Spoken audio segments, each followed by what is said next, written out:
Injuries in the lower limb. A lot of the time injuries in the lower limb aren't caused by where the pain is.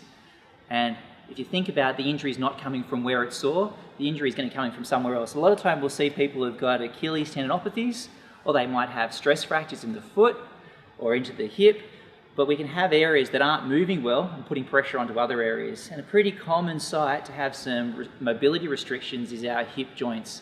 If we lack mobility into our hip joints, we don't even notice that we're lacking the mobility in our hip joints. In your elbow, if your elbow didn't move, you'd really notice you'd lost your movement there. But in your hip, because you have such a great degree of movement in your hip, you don't often notice that you lost mobility in there. If you lost mobility in your elbow, your biceps and your triceps, you'd know that they'd be getting weaker and weaker.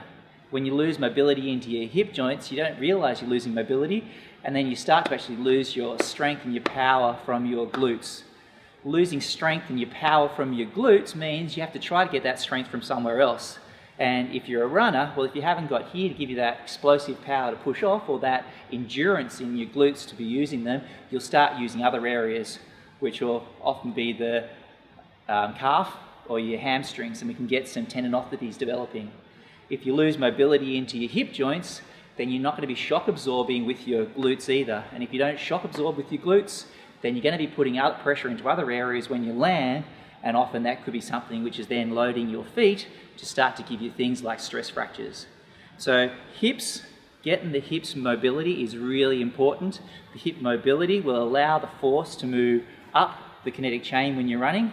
The hip mobility will allow you to actually get your force coming through your glutes for your power, and also for your landing, your shock absorption.